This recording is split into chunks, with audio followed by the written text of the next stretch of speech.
J'ai intitulé ce message « L'œuvre de Dieu dans une vie ». L'œuvre de Dieu dans une vie. Oui, nous parlons tous de l'œuvre de Dieu. Et par ce fait, nous identifions un ministère, nous identifions des choses. Mais j'aimerais parler de l'œuvre de Dieu dans ta vie, parce que cela est très important. C'est vrai que Dieu a œuvré, comme nous pouvons le lire dans le livre de Genèse, que le Seigneur a créé les cieux et la terre. Il nous a dit que pendant 6 jours, il a travaillé. Et le 7e jour, il s'est reposé. Par rapport à l'œuvre qu'il a faite jusqu'à la création de l'homme, et tout était parfait. Il n'y avait rien à ajouter, rien à enlever. Et l'homme était dans cette gloire. L'homme était dans la connaissance, dans la vérité, dans l'amour, dans une relation parfaite avec Dieu. Et Dieu, effectivement, s'est reposé. Quand vous avez accompli votre œuvre et que tout est parfait, il faut bien vous reposer. Quand une œuvre est accomplie, elle est accomplie. Il ne faut pas travailler pour travailler. Mais au milieu de toute cette perfection, une perversité a été manifestée. Donc, l'ennemi de l'homme est venu le tromper et une mauvaise œuvre a été manifestée. La chute de l'homme. Est-ce qu'on peut encore dire à partir de là que tout est parfait? C'est comme si vous travaillez et puis paf, quelque chose de mauvais se manifeste dans l'œuvre alors que vous avez fini. Qu'est-ce qui va se passer à ce moment-là? Est-ce qu'on laisse l'œuvre achevée, mais qui vient d'être frappée d'imperfection, qu'on laisse comme ça, ou on se soucie de l'œuvre qu'on a faite et qu'à nouveau il faut faire quelque chose? Donc aujourd'hui, nous ne pouvons pas dire que le Seigneur a fini son œuvre et qu'il se repose. Donc le Seigneur travaille. Et il fait une œuvre. D'ailleurs, le Seigneur lui-même dit, qui a reconnu le bras de l'Éternel? Parce que Dieu travaille. Et dans ta vie, Dieu travaille. Et c'est à cela que le Seigneur veut que tu prennes conscience. Est-ce que tu peux dire l'œuvre de Dieu dans ma vie? Oui, parce que souvent tu regardes, oh, telle œuvre de Dieu est comme ça, oh, tel ministère est comme ça, mais je veux que tu puisses maintenant regarder à l'œuvre de Dieu dans ta vie. L'œuvre de Dieu dans ta vie. Ça, c'est ta part de le discerner. Et c'est très important, l'œuvre de Dieu dans ta vie. L'œuvre de Dieu dans la vie de chacun de nous va faire la différence au milieu de nous. Oui, parce que tu es une personne importante dans ta maison, dans ta famille et dans l'église, dans le CRC, dans ta génération. Le Seigneur dit, vous êtes la lumière du monde et le sel de la terre. C'est l'œuvre de qui fait que tu sois la lumière du monde et le sel de la terre? C'est bien sûr l'œuvre de Dieu, puisque nous sommes nés dans le péché. Voilà. Nous sommes nés dans le péché, donc on ne peut pas dire que nous sommes la lumière du monde tout simplement par notre fait. Il y a une œuvre qui doit se faire pour que la lumière jaillisse. Et c'est bien ce que le Seigneur dit à Saul de Tarse, que je t'envoie vers les païens, afin que tu les fasses passer des ténèbres à la lumière, de la puissance de Satan à Dieu, afin qu'ils obtiennent par la foi en moi le pardon de tous leurs péchés et l'héritage avec les sanctifiés. Donc on voit qu'il y a là une œuvre. C'est ce qu'on appelle l'évangile. Et ce matin, le Seigneur veut que tu fasses un focus sur cette œuvre qu'il accomplit dans ta vie. Parce que de cela dépend aussi l'accomplissement de la parole prophétique qui a été déclarée à ta génération et qui est encore déclarée ici au centre du réveil chrétien, année après année, où tu entends une parole prophétique qui caractérise le temps dans lequel tu es. Mais comment cette parole va s'accomplir? Il faut de ceux qui accomplissent la parole du Seigneur. Il faut des instruments. Il faut des vases pour cela, pour que la parole connaisse son accomplissement. Et c'est ce que nous allons voir pour t'aider effectivement à réaliser que c'est là, la parole que tu as entendue, la déclaration prophétique que tu as entendue t'interpelle sur cette œuvre effectivement. Donc, nous allons commencer par faire une lecture dans le livre de Jérémie 18. Dans Jérémie 18, nous allons lire du verset 1 au verset 12. Faisons cette lecture et je vous encourage à être attentifs. La parole qui fut adressée à Jérémie de la part de l'Éternel en ces mots. Lève-toi et descends dans la maison du potier. Là, je te ferai entendre mes paroles. Je descendis dans la maison du potier et voici, il travaillait sur un tour. Le vase qu'il faisait ne réussit pas. Comme il arrive à l'argile dans la main du potier.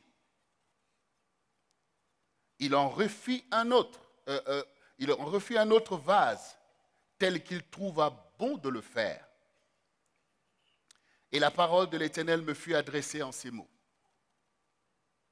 Ne puis-je pas agir envers vous comme ce potier, maison d'Israël, dit l'Éternel. Voici, comme l'argile dans la main du potier, ainsi vous êtes dans ma main, maison d'Israël. Soudain je parle sur une nation, sur un royaume, d'arracher, d'abattre et de détruire. Mais si cette nation sur laquelle j'ai parlé revient de sa méchanceté, je me repens du mal que j'avais pensé lui faire.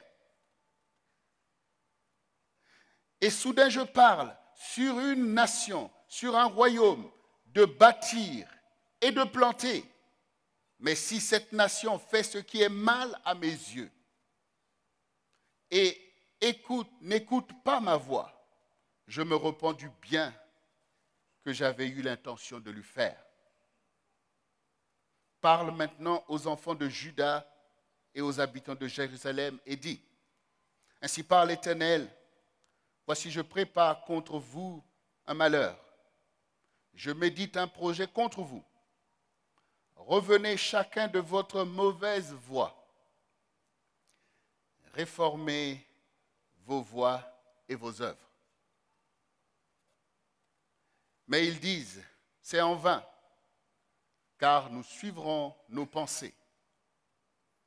Nous agirons chacun selon les penchants de notre mauvais cœur. Voici une parole claire et en réalité simple à méditer. Dieu veut se faire comprendre de chacun de nous. Dieu veut d'abord que l'homme de Dieu comprenne l'action de Dieu. Et aujourd'hui, toi qui es ici, enfant de Dieu, serviteur de Dieu, servant de Dieu, tu as besoin de comprendre l'action de Dieu. Parce que souvent, dans notre religiosité, nous pouvons être aveuglés au lieu d'être dans la connaissance de la vérité et de travailler effectivement avec Dieu.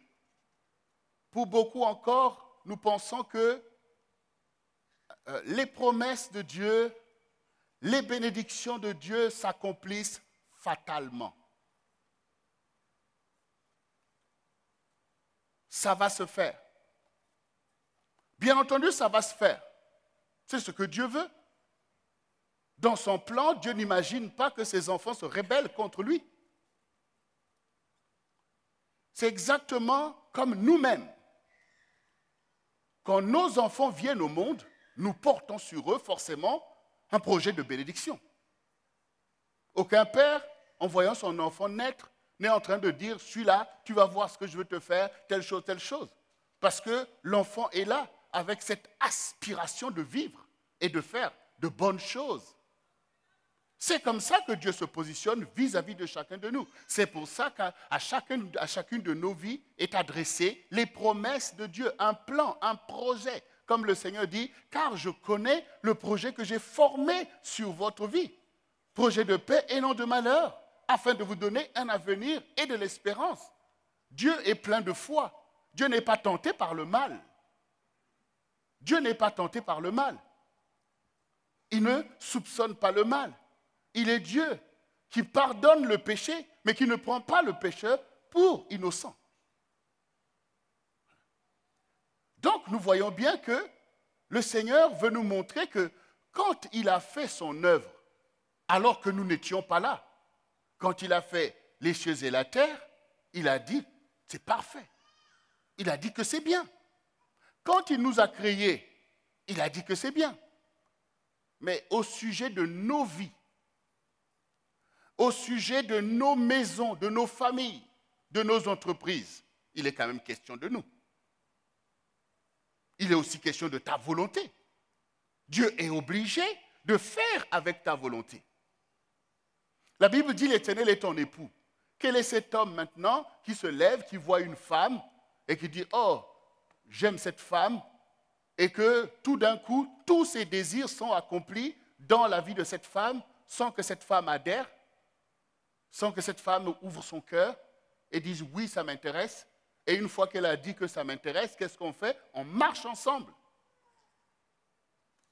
On accomplit une histoire. Même si Dieu dit l'homme est le chef de la femme, et même si la femme accepte de bon cœur cette position parce que ça découle de la sagesse et de la volonté de Dieu, mais ce qui va en découler de leur vie, est-ce que ça ne dépendra pas de la femme aussi? Ça dépendra aussi de la femme.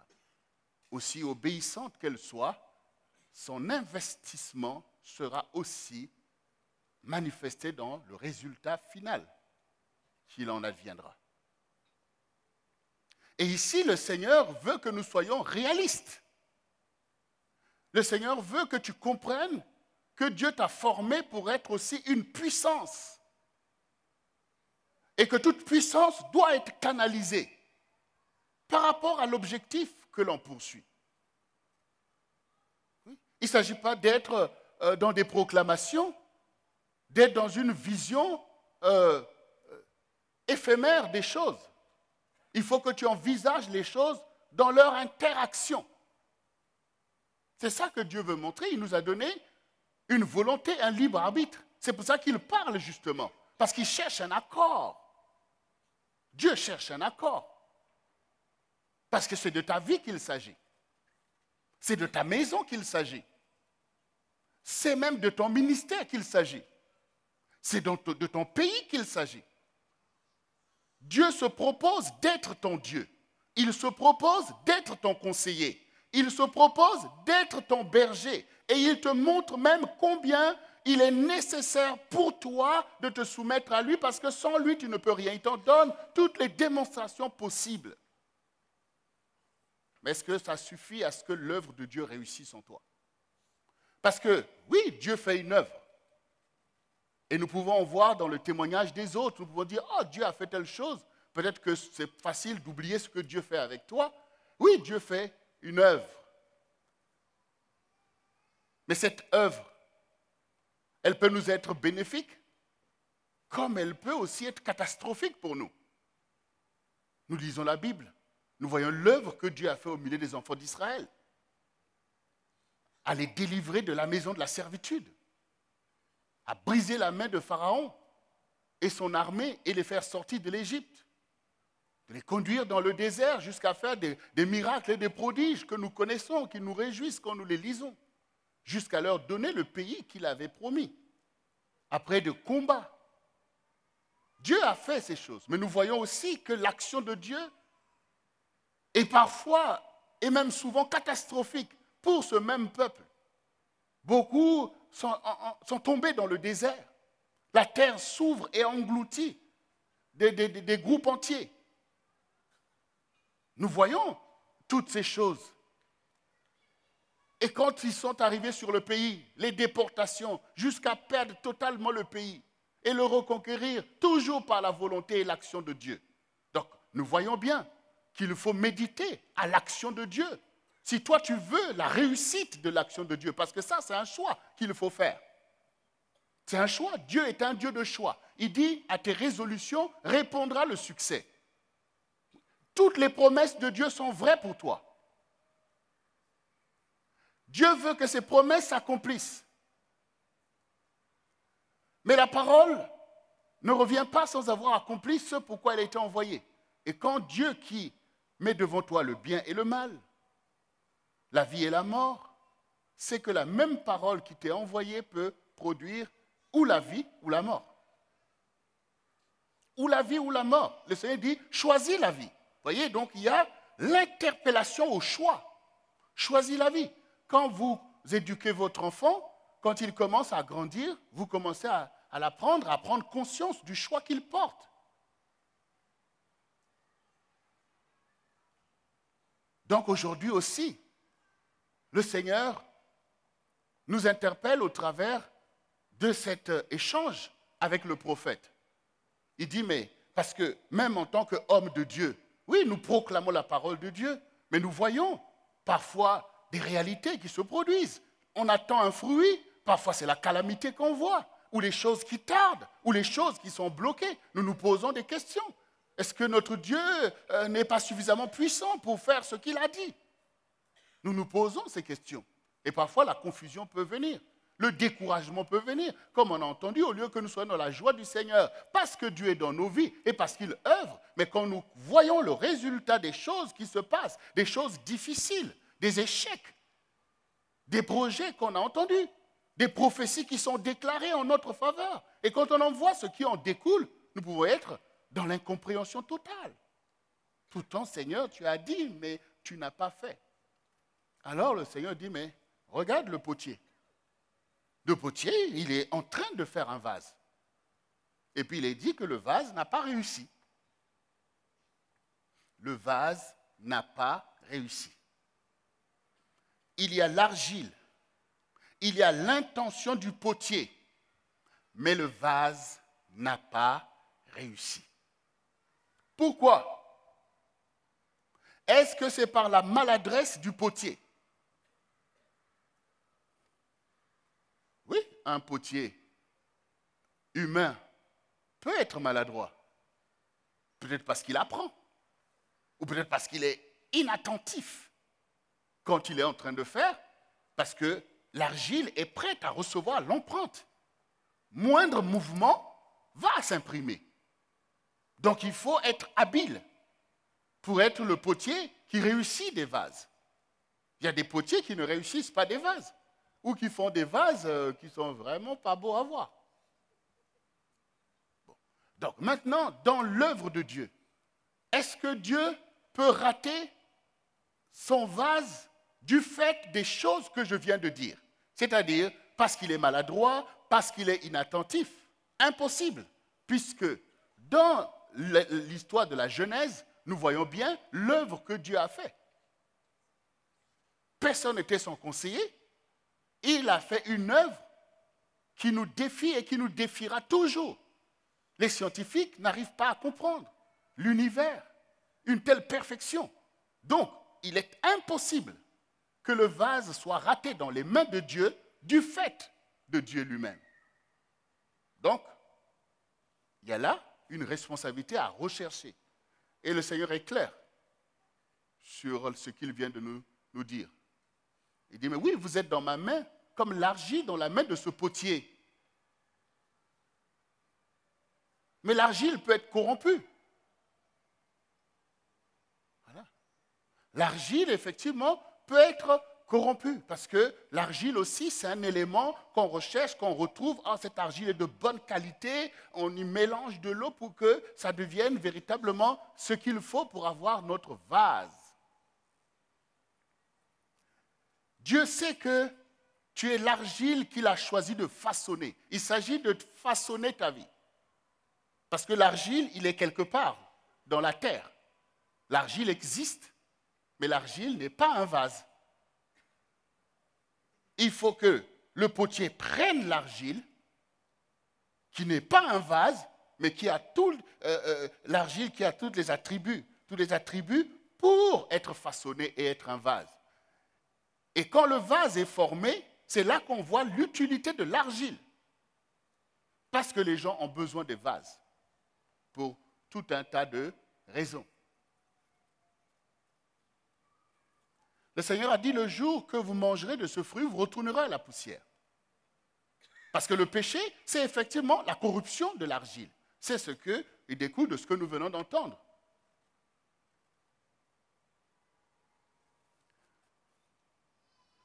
Dieu dit, oui, moi Dieu. Soudain, je parle de faire une œuvre dans la vie d'une nation, dans la vie d'un peuple, dans la vie d'une famille, dans la vie d'un couple, dans la vie d'un homme. Parce que Dieu est plein de foi et de bonne volonté. Il se réveille sur ta vie. Il y a des fois où Dieu te dit, bon, ok, la saison prochaine, je reviendrai voir. Tout d'un coup, Dieu se souvient de toi. C'est ça, se réveiller pour Dieu. C'est-à-dire qu'il se souvient de toi. Et il dit, voilà, je ferai de lui telle chose, je ferai d'elle telle chose. Le temps est arrivé, c'est le temps favorable. Maintenant telle chose, maintenant telle chose. Comme nous avons entendu cette année, de ce que Dieu nous a dit, de ce qu'il t'a dit, que c'est l'année de la différence et de la distinction. Ça veut dire que le Seigneur se lève, je ferai la différence avec lui, je ferai la différence avec elle, je ferai la différence avec eux. Je vais les distinguer pour qu'ils soient la lumière de leur génération, pour qu'ils soient une source de joie, de témoignage. Je vais faire telle chose, telle chose, telle chose. Et le Seigneur, comme on a entendu, celui qui vient au travers des plaines, il se met en action. Comme Jésus a dit, je viendrai, je frapperai à la porte, si tu ouvres, je rentrerai, je souperai avec toi. Jésus a fait plein de promesses. On a entendu encore, il a dit, vous n'avez encore rien demandé. Demandez afin que votre joie soit parfaite. Donc, le potier est engagé. Il veut, c'est un artiste. Il veut réussir son vase. Il veut émerveiller chaque génération. Il veut montrer qu'il est le maître de l'histoire. Et surtout, il veut faire l'histoire. Notre histoire, l'histoire de notre famille, l'histoire de notre génération. C'est ça sa volonté, jusqu'au temps fixé. Le Seigneur a dit, je serai avec vous jusqu'à la fin du monde. Parce que l'Église doit marquer le temps, marquer des générations. C'est là l'engagement du Seigneur envers nous. Je ne vous abandonnerai pas. Ne craignez pas.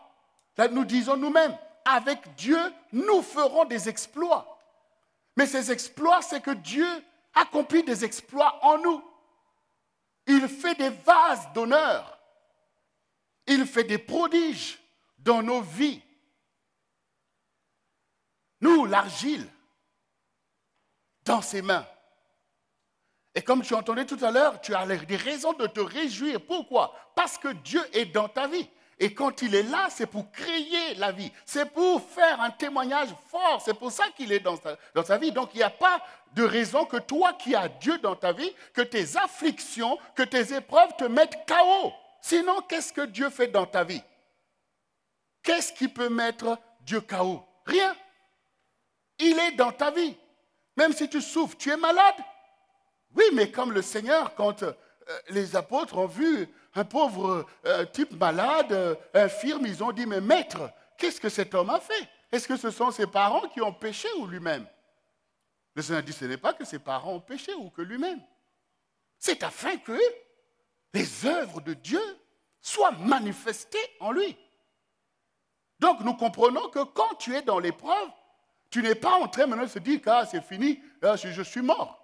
Ou quand tu es malade, tu n'es pas en train de dire « je suis mort ». Non, tu es en train de te souvenir que Dieu a dit que c'est afin que les œuvres de Dieu soient manifestées en moi, afin que je le connaisse, afin que je puisse le louer, afin que je puisse avoir un témoignage.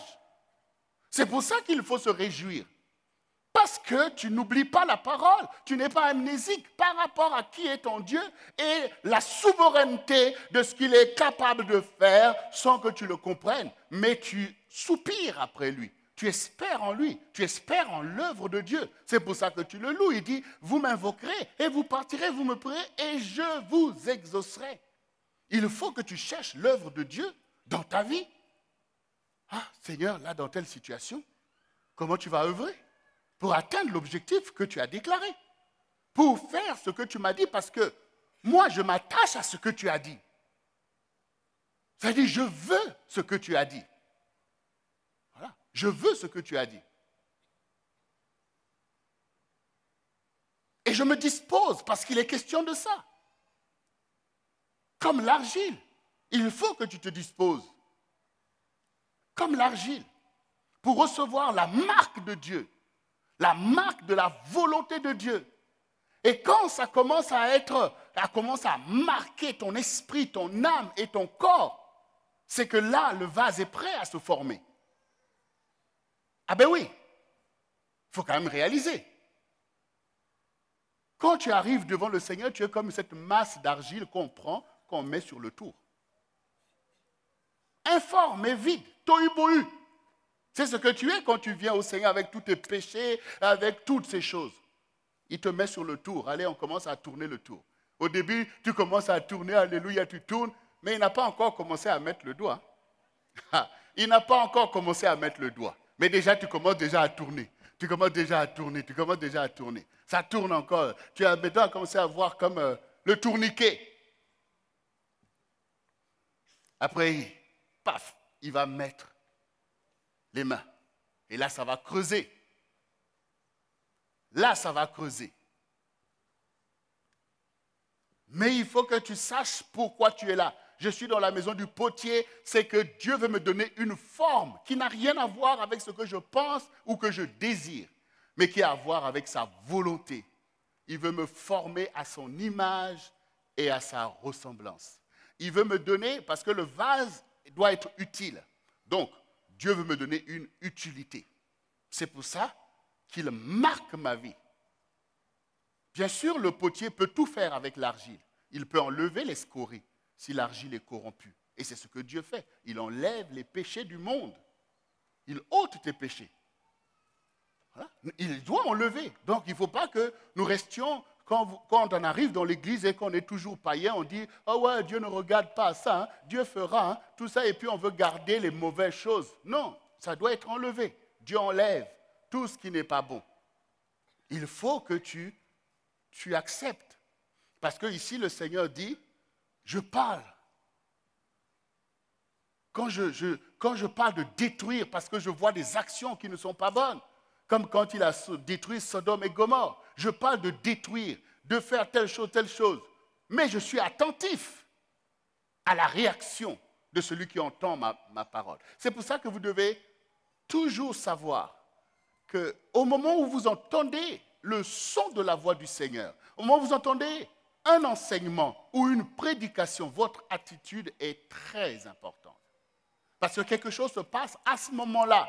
C'est à ce moment-là où vous êtes bien disposé ou vous êtes mal disposé. Et Dieu le voit aussitôt. Dieu le voit aussitôt. Même quand Dieu vous parle de bénédiction, il voit aussitôt ton attitude. Est-ce que tu réalises que c'est une grâce, que tu t'humilies encore? Parce que la Bible dit, soyez parfaits, car votre Père qui est dans le ciel est parfait. Est-ce que tu comprends que cette parole, c'est l'œuvre de Dieu dans ta vie? Que c'est Dieu qui va manifester une œuvre pour sa gloire, pour ta joie, mais pour la bénédiction de ceux qui t'entourent. Il y a un objectif que Dieu poursuit quand il travaille pour faire de nous un canal, faire de nous un instrument, un vase. Il y a un objectif qu'il poursuit, un objectif clair et net aux yeux du Seigneur. Quand il dit, vous êtes mes témoins, oui, il veut faire de ta vie un témoignage à sa gloire. Un témoignage qui bénit les autres qui te regardent. Voilà. Un bon témoignage. Le péché n'est pas un bon témoignage. C'est un scandale pour Dieu. Or, Dieu réprime les scandales. Donc oui, parfois, l'œuvre de Dieu dans ta vie a raté. Les choses que Dieu avait dites ont été ratées à un moment donné. Parce que sous la puissante main de Dieu, tu ne t'es pas disposé. Tu n'as pas accepté l'empreinte de son action. Tu n'as pas accepté les épreuves et même parfois des humiliations qui vont avec cela. Parce que l'argile est malaxée, retournée dans tous les sens. Vous voyez là, le potier, il tape même sur l'argile, il tape, boum, il retourne, on met encore de l'eau. Tout ça, ta vie est prise dans l'action de Dieu. Tu ne comprends pas tout ça, mais tu sais que Dieu est en train de travailler. Il est en train de préparer.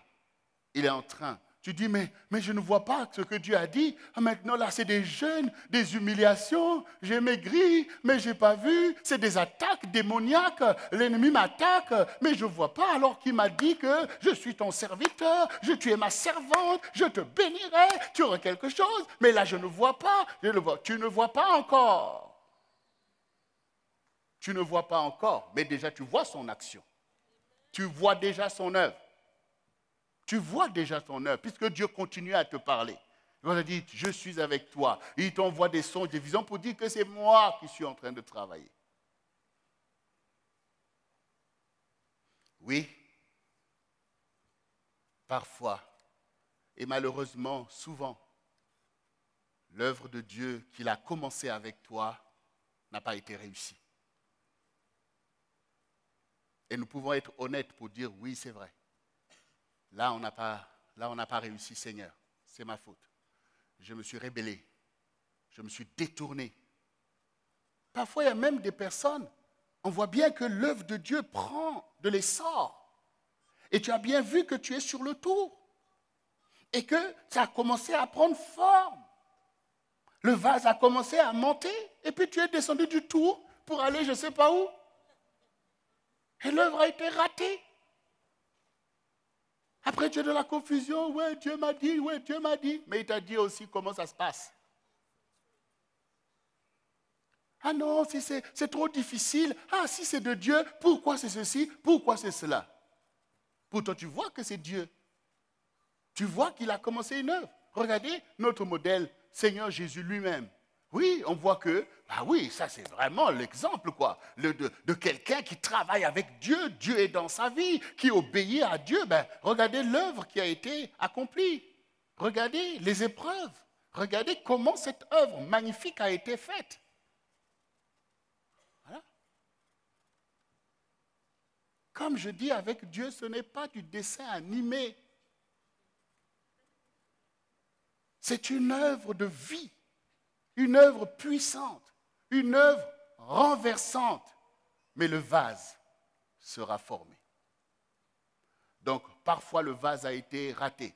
Parfois l'œuvre de Dieu dans ta vie a été ratée. Donc maintenant, commence à méditer que oui, je comprends Seigneur quand tu dis que je ne me suis pas repenti. Quand tu as parlé de me bénir, je ne me suis pas repenti de ma mauvaise voie. Et du coup, l'œuvre n'a pas réussi. Et parfois, tu es étonné aussi d'entendre Dieu qui reprend quelqu'un, qui parle de frapper, de briser. Et puis, tout d'un coup, tu vois cette personne avance avec le Seigneur. Cette personne est bénie, son vase est réussi. Après, tu dis, mais ça n'a pas de sens, Seigneur. Tu m'as dit, regarde lui, alors que tu avais parlé de le détruire, regarde. Mais oui, la différence se fait par rapport à la réponse de ce qu'on entend de Dieu.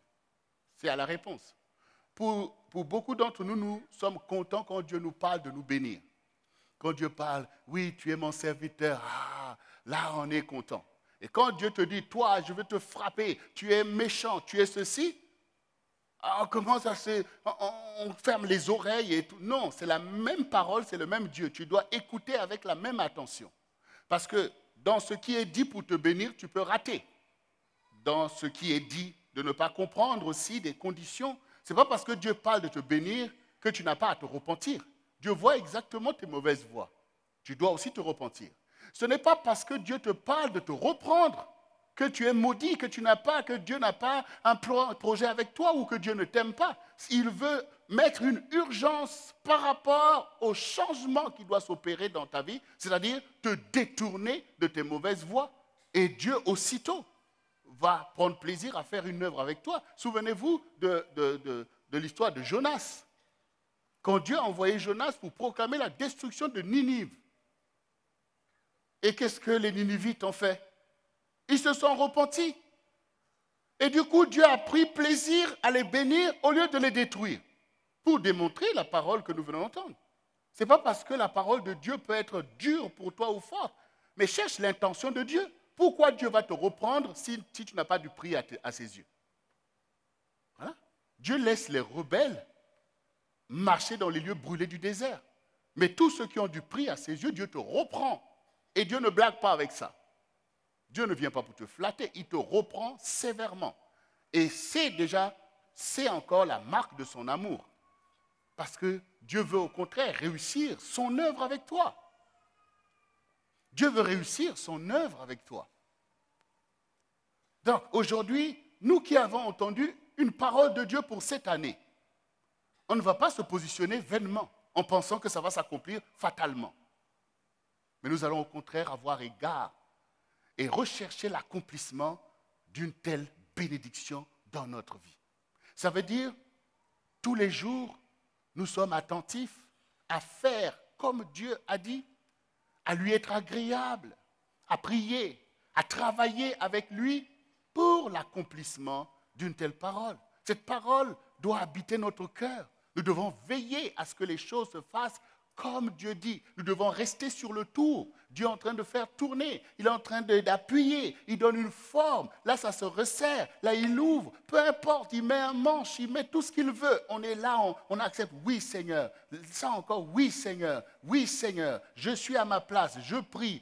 Fais tel jeûne. Je fais. Parce que c'est le travail du Seigneur. Ce qu'il a dit, il va le faire. Avec Dieu, nous ferons des exploits. Là, Dieu a parlé d'exploits cette année. Il y aura une différence. Il y aura une différence entre moi qui sers et celui qui ne sert pas. Ça veut dire que je sers avec joie. Parce que si maintenant, toi qui sers, pendant que Dieu maintenant parle de te bénir, tu te rebelles encore pour dire « oh, j'en ai assez », eh bien, Dieu va se repentir du bien qu'il avait l'intention de faire.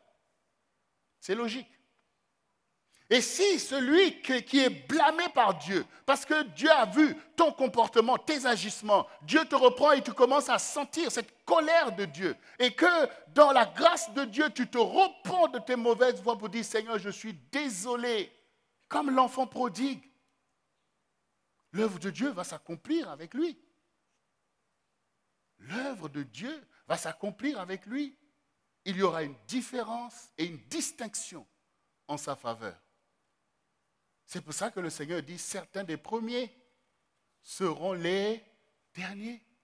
Ceux qui ne sont pas attentifs, ceux qui sont rebelles et orgueilleux. Dieu veut. Mais malheureusement, parfois, il ne peut pas. Du fait de nous. Il ne faut pas sous-estimer la volonté qui est en toi. Toi aussi, tu as un esprit, avec parfois une volonté farouche qui peut défier même l'autorité de Dieu. Il faut le réaliser. Voilà. Il faut réaliser, il faut aussi parfois le Seigneur rentrer en vous-même. Hein? Parce que nous parlons des autres, oh, ça c'est un esprit humain. Mais regarde un peu toi-même aussi. Hein? Regarde aussi ton caractère à toi-même aussi. Regarde. Regarde bien. Dieu veut réussir son œuvre avec toi. Il faut que l'argile puisse avoir tout le caractère qu'il faut pour que le vase soit réussi.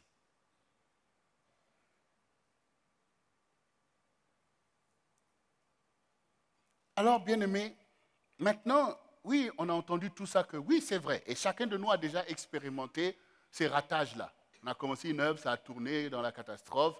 Et si tu médites, tu vois bien que, mais oui, j'avais changé de position, oh, je n'ai pas trop supporté, j'ai abandonné ceci, j'ai mal parlé, et puis je n'ai pas manifesté ce qui est bien autour de moi. Et Dieu, bon, ben voilà, l'esprit a été attristé, et bon, je sais que voilà, maintenant, je dois revenir. C'est ce que le Seigneur dit, revenez, revenez, même si je parle que j'ai médité un projet contre vous, ce n'est pas pour vouloir vous détruire, c'est pour vous faire savoir que si vous poursuivez vos mauvaises voies, vous allez aboutir à des choses, puisque Dieu a déjà dit, j'ai mis devant toi, ça a été déjà mis. Les bénédictions et les malédictions, ça existe. Le bien et le mal, ça existe. Tout ça, ça existe déjà. Ce sont tes choix qui te poussent d'un côté ou de l'autre. Mais quand maintenant je vous dis, bon voilà, maintenant, voilà, puisque vous avez agi comme ça, j'enlève ma protection, voici ce qui va t'arriver, c'est afin que dans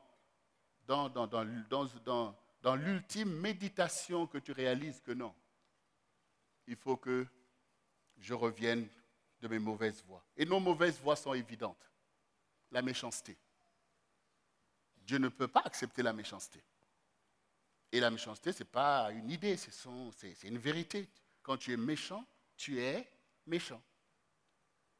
Ça veut dire que tu te manifestes vainement vis-à-vis de Dieu et tu te manifestes méchamment vis-à-vis de ton prochain, de tes concitoyens. Toujours des élévations de voix. C'est la colère. Et tu médites le mal. Tu médites le mal des gens. Ça, c'est de la méchanceté. C'est le contraire de l'amour. Parce que l'amour ne médite pas le mal. Ça ne veut pas dire que tu ne peux pas être éprouvé dans les relations avec les autres. Mais tu n'es pas en train de passer ton temps pour dire qu'il lui arrive telle chose. Il va voir tout ça. Ça, ce n'est pas bon. Ça, Dieu le voit aussitôt. Quand la situation arrive, tu essaies de voir comment tu vas t'en sortir. Mais tu n'es pas en train de laisser ton esprit méditer le mal pour que Satan vienne communier avec toi, pour commencer maintenant à former en toi des projets maléfiques vis-à-vis de ton prochain et faire de toi une arme forgée contre ton prochain. Donc, la méchanceté est évidente. Comment tu ne donnes pas accès aux autres, comment tu es fermé, comment dans les choses qu'on fait, tu es comme un canal que l'ennemi utilise pour tout gâcher. Ça, c'est ce que Dieu appelle de la méchanceté. Donc, quand tu dis, reviens de tes mauvaises voies, c'est qu'il faut revenir de cela. Parce que quand tu dis, Seigneur, fais-moi grâce, Seigneur, bénis-moi.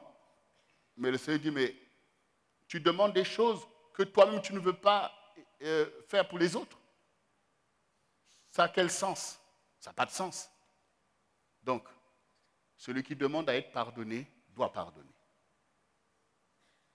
Celui qui demande une grâce doit faire grâce. Parce que Dieu est Dieu de vérité. Parce que Satan aussi juge aussi. Il aussi se lève.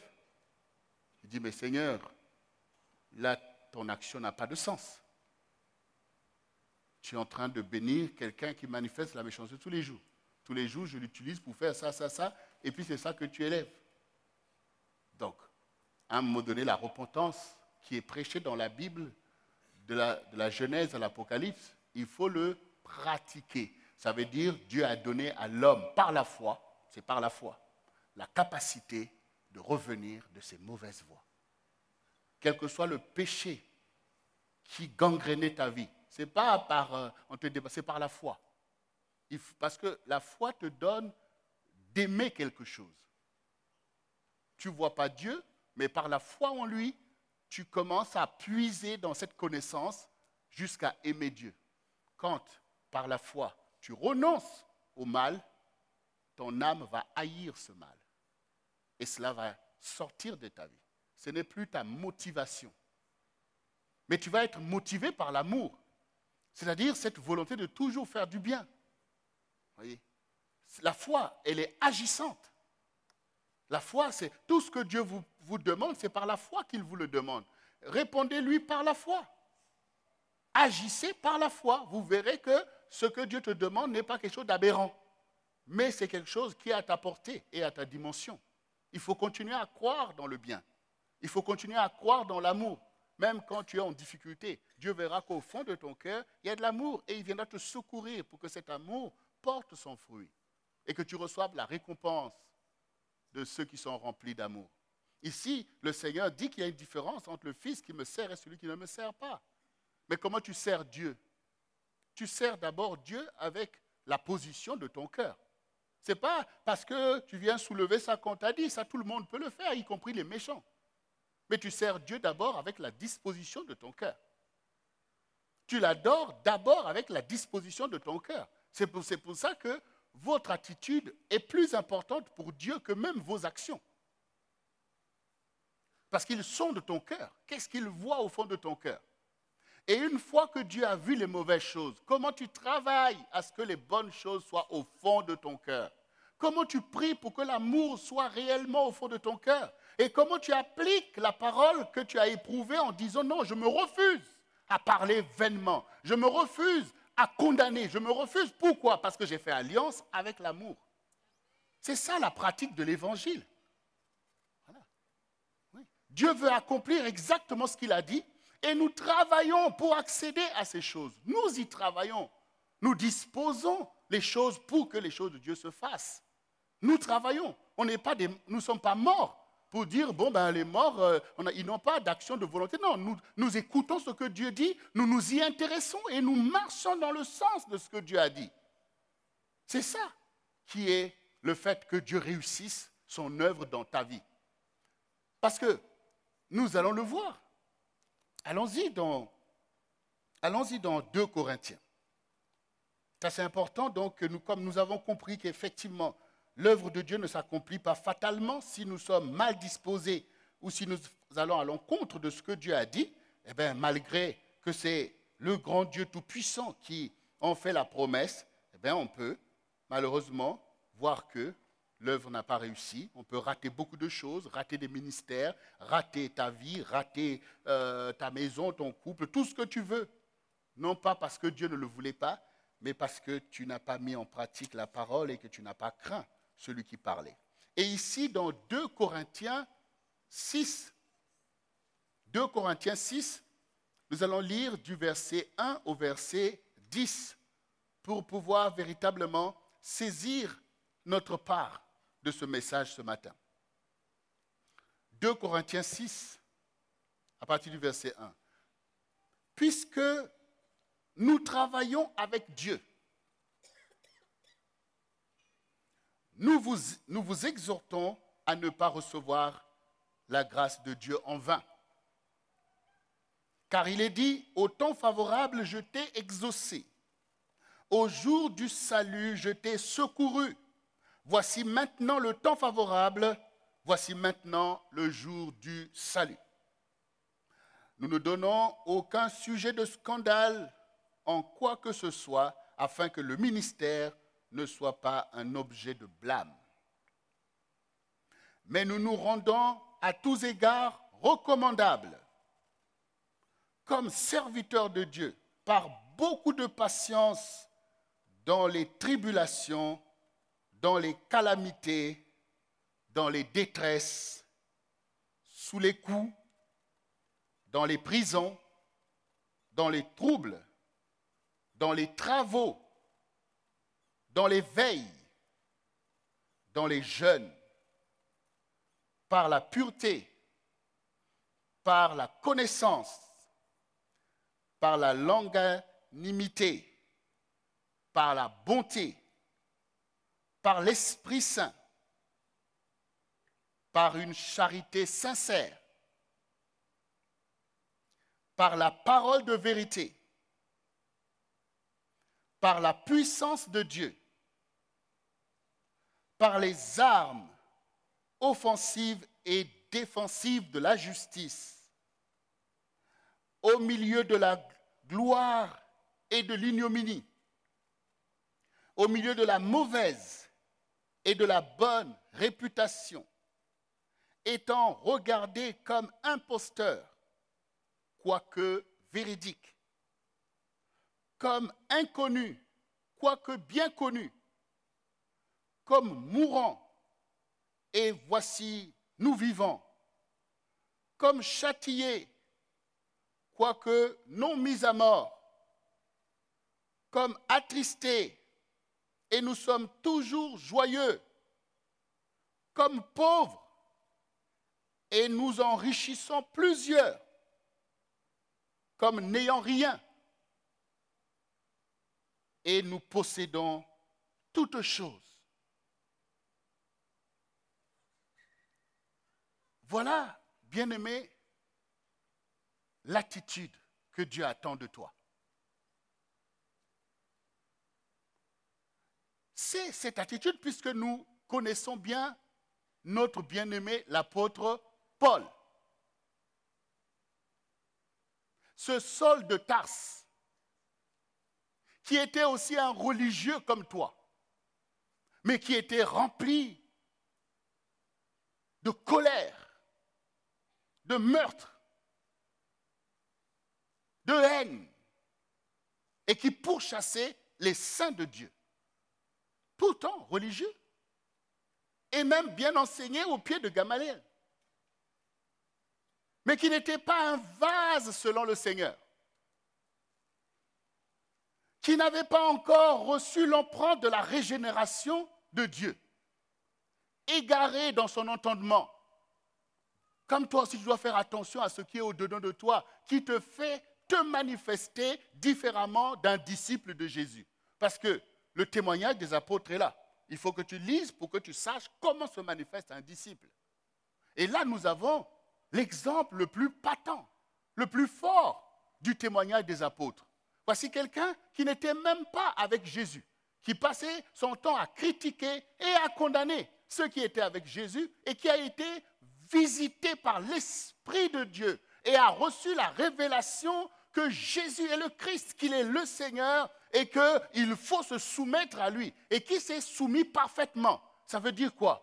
Ça veut dire que si tu es plein de foi, tu peux abandonner ta méchanceté et même d'un coup, tu peux vomir toutes ces choses parce que tu as compris la vérité.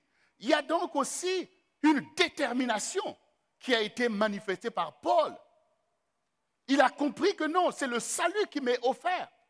Il a compris que Dieu m'est apparu et qu'il veut faire une vraie œuvre avec moi. Pas des religiosités ou des histoires des dénominations, mais il veut faire une œuvre sainte avec moi. Et à partir de là, je dois me soumettre à la vérité. Je dois renoncer au mal sous toutes ses formes.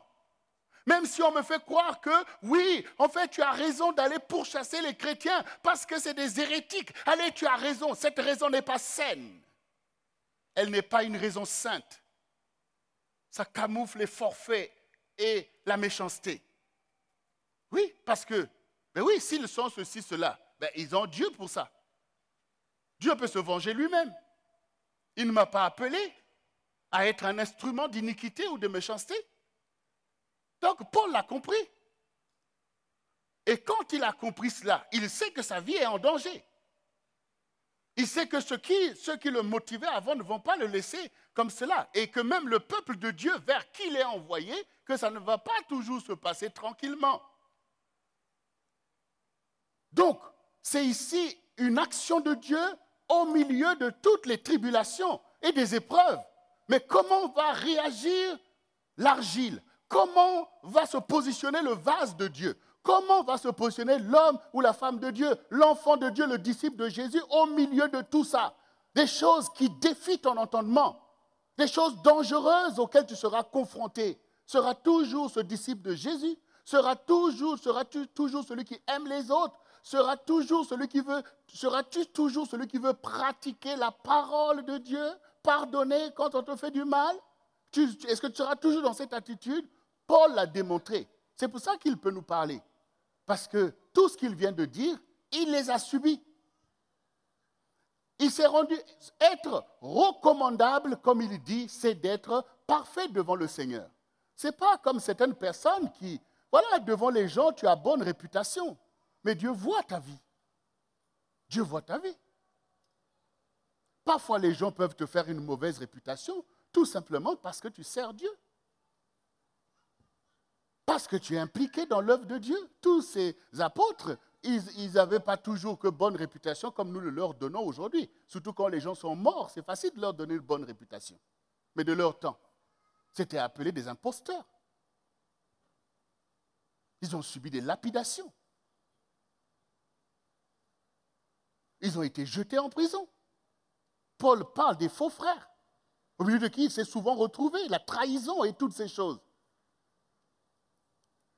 Oui, mais aux yeux du Seigneur, ils étaient tous recommandables. Le problème pour toi, ce n'est pas ce que les gens disent de toi. C'est ce que Dieu voit de toi. C'est ça ton souci. Ta relation, c'est avec le Seigneur. C'est le Seigneur qu'il faut plaire. Ton cœur, c'est que Dieu qui peut le sonder. Et dans cette histoire de distinction entre ceux qui craignent Dieu et ceux qui ne craignent pas, même ceux qui craignent Dieu ont dit, mais maintenant nous estimons même les méchants plus heureux, parce que À quoi ça nous a servi de marcher tristement à cause de l'Éternel, de prier, de jeûner et de faire toutes ces choses? Parce que vous avez parfois l'impression de ne pas en avoir la récompense, puisque vous voyez les gens se positionnent toujours vainement vis-à-vis de vous. Vous êtes là, vous êtes comme renvoyé à l'arrière, votre vie n'a aucune envergure et toutes ces choses. Et vous pensez qu'aux yeux de Dieu, vous êtes les derniers? Vous pensez qu'aux yeux de Dieu, vous êtes en bas? Non, non. Aux yeux de Dieu, vous êtes devant. Vous êtes recommandable. C'est Dieu qui te juge. Garde ta consécration. Applique la parole dans le secret.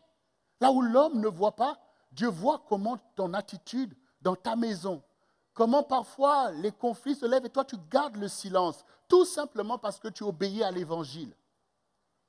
Dieu le voit. Dieu voit toute cette méchanceté qui se conjugue contre toi. Mais Dieu voit que l'argile reçoit l'empreinte. Dieu voit qu'il arrive à te former selon sa volonté. Et l'argile ne dit pas au potier, mais qu'est-ce que tu fais? Pourquoi tu le fais comme ça? Non, c'est le potier. C'est sa volonté qui est imprimée en toi. Et au milieu de tout ce que nous avons entendu, on te traite de tout le nom et pourtant ta vie enrichit la vie de beaucoup de personnes. C'est ce que Paul dit. Pour qui on souffre? C'est ça la vraie question aujourd'hui. Pour qui tu souffres? Si c'est pour Dieu, eh bien béni soit le Seigneur. Parce que ça, ce n'est pas vain. Christ lui-même a souffert. Et il a dit, si on fait ceci au bois vert, à plus forte raison, au bois sec. Si on fait au Seigneur, on fera à ses serviteurs. Si on fait au Maître, on fera à ses disciples. Que tu ne souffres pas la colère de Dieu, mais que tu souffres les épreuves de ta vie, les tribulations qui te permettent d'être le vase que Dieu veut former, de porter le témoignage que tu dois porter au milieu de ta génération.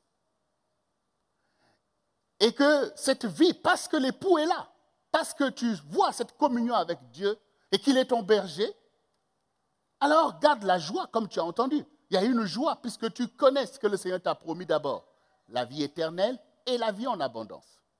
Ça veut dire que personne ne va t'empêcher d'invoquer le Seigneur pour des choses que tu as besoin. Pour des biens même, tu peux demander, faites des requêtes au Seigneur, en restant sur le fondement qu'il t'a donné, en acceptant l'état d'esprit qu'il recommande au milieu de toi, Dieu manifestera la vie en abondance. Souvenez-vous l'histoire de Job. Quand nous lisons l'histoire de Job, personne ne veut ressembler à Job. Ça ne va pas nous empêcher de souffrir. Hein? Mais ce qui est important, c'est la fin de l'histoire de Job. Mais oui. Job, ce n'est pas n'importe qui. Job a réussi une œuvre formidable avec Dieu. Dieu est aussi le Dieu de Job. Et regardez ce que Dieu a fait avec la vie de Job. Job a vécu longtemps, rassasié de biens. Après avoir été éprouvé comme aucun homme dans la Bible ne l'a été avant lui. Mais Dieu a réussi son œuvre. Ça veut dire aussi que ne crois pas que quand la souffrance est dans ta vie, ça veut dire que tu es raté et que tout. Oui, mais regarde l'histoire de Job. L'important, c'est qu'au milieu de ça, tu restes attentif parce que quand les amis de Job parlaient, tout le monde parle dans tes oreilles et tout. Mais sois attentif à ce que Dieu te dit. Parce que c'est ce qu'il a dit à Job. Qui est celui qui obscurcit mes desseins avec de vains discours? Saint-Terrain, je t'interrogerai et tu me répondras. Donc, ce qui est important, c'est de comprendre l'action de Dieu dans ta vie. Au milieu de toutes ces choses, ce que tu ne dois pas rater, c'est la parole de Dieu que tu entends et en rendre le fruit. Amen, Seigneur.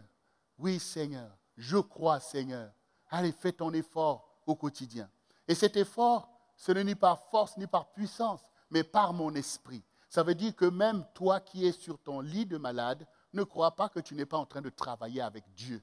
Parce que sur ton lit de malade, ton esprit, lui, il est debout. Il est en train de dire, oui Seigneur. Quand Dieu te parle des projets d'avenir, Ne dis pas au Seigneur, mais Seigneur, tu te trompes, parce que là, je suis en train de mourir. Dis oui, Seigneur, parce qu'il est Jéhovah Rapha. Parce qu'il a déjà fait avant toi. Parce qu'il fait une œuvre extrême. Voilà. On marche avec lui par la foi. C'est par la foi que tu crois à tout ce que tu entends, que tu réponds au Seigneur. Tu dois croire dans sa puissance. Tu ne vas pas penser que Dieu fait une œuvre avec toi quand tes muscles sont bien bombés, que tu es costaud comme Goliath, que tu vas dire que là, Dieu va chercher un homme fort comme moi pour faire son œuvre. La Bible te démontre même le contraire. Paul dit, quand je suis faible, c'est alors que je suis fort. Bien-aimé, Dieu fait une œuvre dans la vie de chacun de nous. Cette œuvre doit réussir. C'est ça la différence aujourd'hui. C'est que maintenant, dans cette année de la différence et de la distinction, tu as compris que ton état d'esprit va être important pour réussir cela. Ton état d'esprit doit être important pour réussir cela. Tu as compris que Dieu t'interpelle. Dieu ne veut pas rater cette œuvre avec toi de cette année. Il doit le réussir. Parce que tu as compris que maintenant, je vais aller 100% avec le Seigneur. Je lui fais totalement confiance. J'accepte les épreuves qui sont attachées à cette consécration, à l'œuvre de Dieu, les choses qui me sont imposées par Dieu. Voilà, ces choses, j'accepte. Quand Dieu me dit de prier, quand il me dit de jeûner, quand il me dit de faire telle œuvre, quand il me dit de faire telle œuvre, je dois le faire parce que j'ai confiance que le potier fera un beau vase, un vase d'honneur que le Seigneur va faire. Parce que le Seigneur dit, je connais le projet que j'ai formé sur ta vie. Parce que je reconnais que j'ai reçu des appels de Dieu. J'ai reçu des dons et des talents, c'est pour une intention. Je veux laisser Dieu accomplir son intention dans ma vie. Je ne veux pas contrarier l'intention de Dieu, car Dieu dit qu'il n'appartient pas à l'homme à guider lui-même ses pas. Je ne veux pas faire comme les enfants d'Israël qui ont répondu, nous voulons suivre les penchants de nos cœurs mauvais. Donc je ne dois pas m'appuyer sur mes pensées, je ne dois pas m'appuyer sur mes sentiments. C'est ça ce que ça veut dire, bien-aimé, parce que des fois, on se dit, mais ça veut dire quoi suivre le Seigneur? En fait, l'homme est rempli de ses propres pensées et de ses propres sentiments. Mais il ne faut pas s'appuyer sur ça. Ça veut dire quoi? Ça veut dire que quand tu penses quelque chose, ne te dis pas que c'est de l'évangile. Ne dis pas que c'est vrai et que je vais à tout prix faire ce que j'ai pensé. Parce que d'où vient cette pensée? Mais donc, au contraire, tu vas t'appuyer sur la parole de Dieu. Vous voyez? Parce que c'est beaucoup plus facile d'obéir à tes propres pensées que de t'appuyer sur la parole de Dieu qui te dit des choses que peut-être tu ne veux pas. Mais c'est sur cette parole que tu dois t'appuyer parce que Dieu est là pour accomplir sa propre parole. Ça veut dire que, comme tu l'as déjà vu dans ta vie, tes pensées, quand ils te remplissent, oui, c'est ça, c'est comme ça, c'est comme ça. Mais souviens-toi que tu as déjà eu des pensées dont tu as eu la preuve que ce n'était pas bon. Donc, ça ne veut pas dire que Dieu ne peut pas nous envoyer une pensée. Mais nous voyons la parole et du coup, tu réalises que, ça c'est vraiment la pensée de Dieu en moi. Et donc, je veux m'appuyer sur ça pour faire. Mais si je reçois une parole aussi belle que cette pensée peut être au-dedans de moi, je dois la méditer. Je dois le retourner selon la parole pour voir si ce n'est pas Satan qui est venu me mettre une mauvaise pensée pour pouvoir que je sois motivé à poursuivre les penchants de mon cœur mauvais. Ça veut dire que tout homme qui a reçu l'héritage du péché d'Adam est tiraillé entre le bien et le mal, entre la vie et la mort. Donc ne sois pas au service de tes propres pensées. Un coup tu penses, allez c'est parti. Et puis après tu te réveilles, non c'est pas ça. C'est pas, je me suis trompé. Au lieu maintenant de comprendre que non, mais je ne dois pas m'appuyer sur mes paroles, ça a démontré. C'est par là, allez, non, c'est pas là. Mais arrête-toi un peu. Arrête pour dire que finalement, c'est Dieu qui doit me guider. Je dois chercher la pensée de Dieu. Je dois méditer. Je dois retourner les choses pour ne pas passer mon temps, m'égarer et offenser Dieu. Sinon, à quoi ça te sert d'avoir un berger? À quoi ça te sert d'avoir un berger? Si tu connais toi-même tes propres pâturages, tu n'as pas besoin de berger. Quand ça t'arrange, oui, pasteur. Quand ça ne t'arrange pas, ce n'est plus le même pasteur. Donc, tu es au service de tes sentiments. Ah oui. Parce que si nous reconnaissons que Dieu fait une œuvre dans la vie, dans ta vie, mais quels sont les moyens qu'il utilise pour faire cette œuvre? Regardez là par exemple. Il veut bénir les enfants d'Israël. Qu'est-ce qu'il fait? Il utilise le prophète pour leur parler. Mais Dieu fait corps avec les instruments qu'il forme. D'ailleurs, toi, quand Dieu veut te sanctifier, c'est pour que tu sois un instrument pour lui, non? Et quand il va maintenant te mettre à la disposition de son peuple, si ce peuple te méprise, tu vas leur dire, vous avez raison. On n'a pas raison, puisque Dieu utilise des instruments pour effectivement marquer ta vie.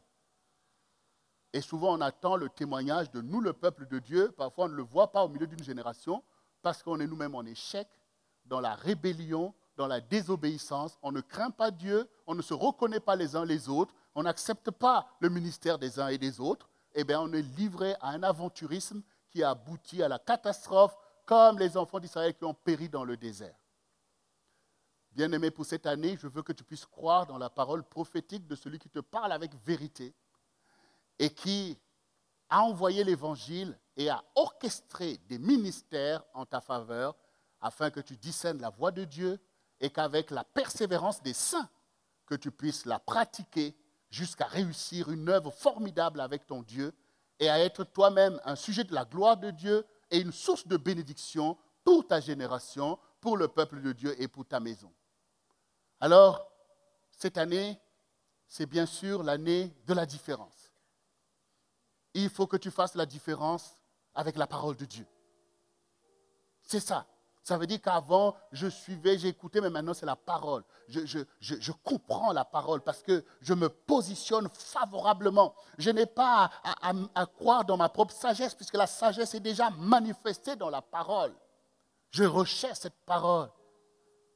Quand je suis un enseignement, je suis favorablement disposé parce que nous tous, on a suivi les maths. Ce n'est pas tout le monde qui est devenu mathématicien. Ceux qui le sont devenus, c'est ceux qui étaient les plus attentifs aux maths. Si tu veux être disciple de Jésus, sois attentif à son enseignement et applique-le afin que quand tu vas l'annoncer, qu'il y ait une force, qui est la force de la vérité, qui agit par la conviction. Car tout ce qui n'est pas conviction est péché.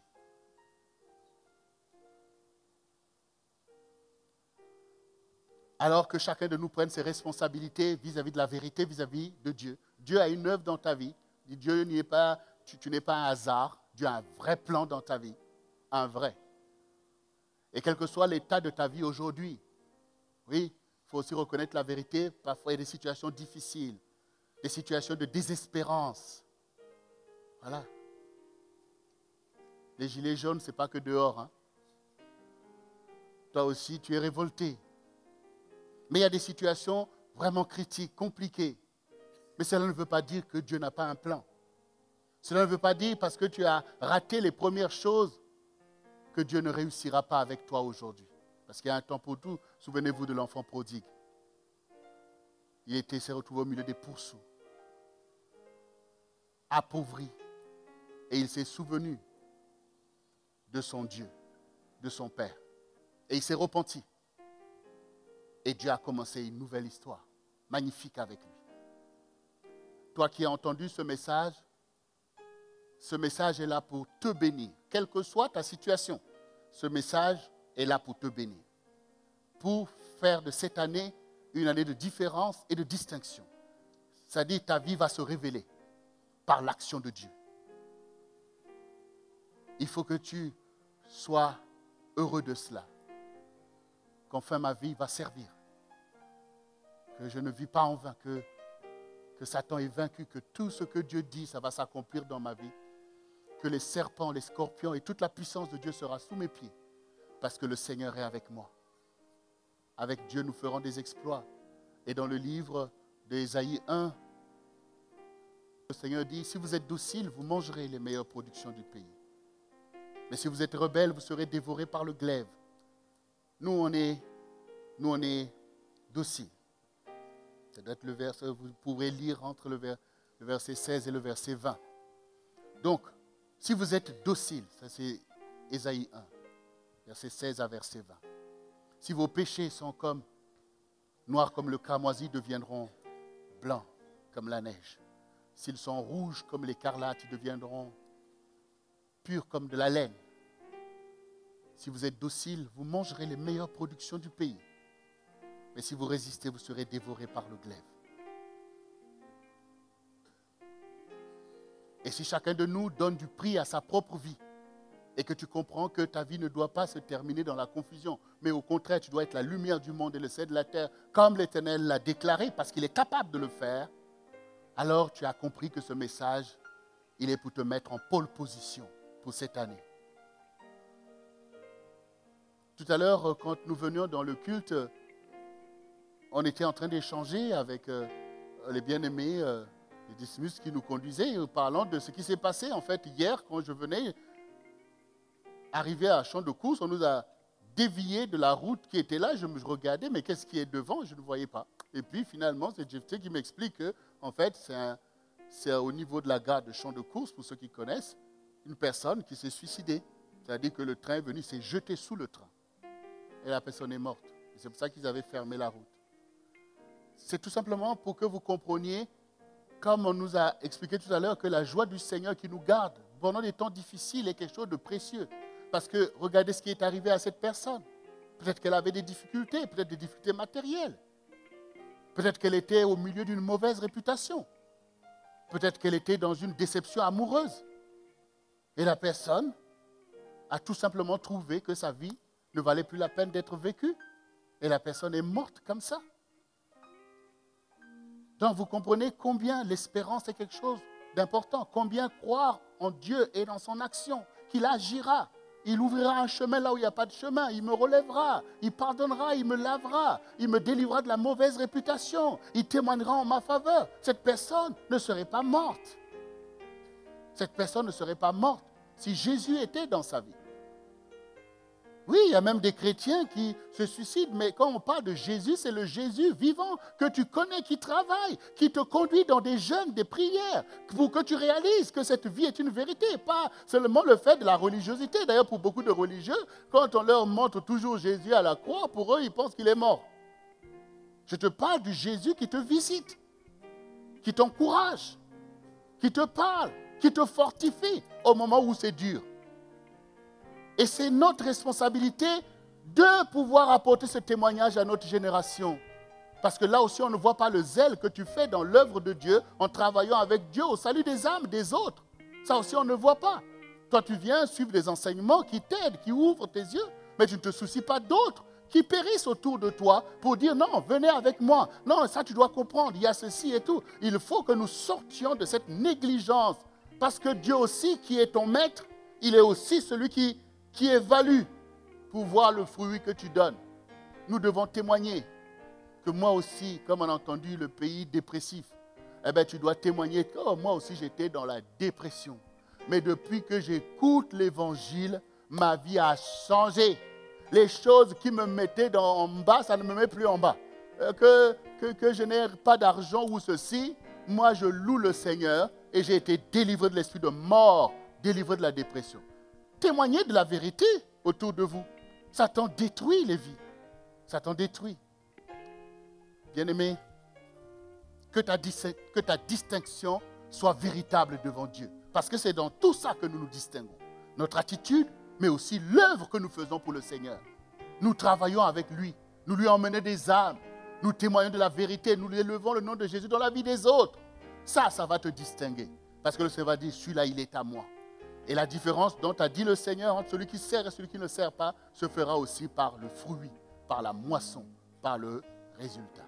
Alors, bien-aimé, maintenant que tu as entendu cette parole d'encouragement pour que tu portes beaucoup de fruits et que tu sais que Dieu a parlé et qu'il va agir et que tu vas sentir cette empreinte, même maintenant, même ce soir et dans les jours qui viennent, tu vas sentir la présence de Dieu, l'ardeur de son action parce qu'il veut réussir une œuvre. Et que tu vas te sentir comme l'argile sur ce tour et que le Seigneur va commencer à remuer, à tourner, à enlever, à écarter et à te donner une forme qui correspond à ta destinée, à ton appel, à ton ministère, à ta vocation.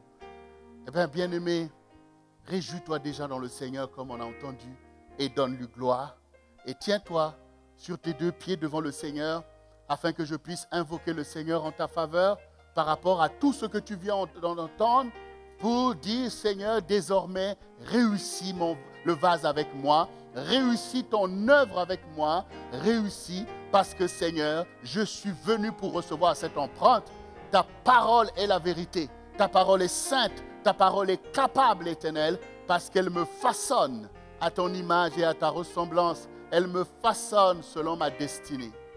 Alors, bien-aimé, peux-tu répéter ces quelques phrases avec moi? Et vous qui nous suivez aussi à la maison, répétez ces paroles avec moi. Seigneur Jésus, tu es le potier et je suis l'argile. Et tu es capable dans ma vie. Car tu es l'agneau de Dieu qui ôte les péchés du monde. Tu es capable d'ôter de ma vie toutes les choses mauvaises qui m'avaient égaré.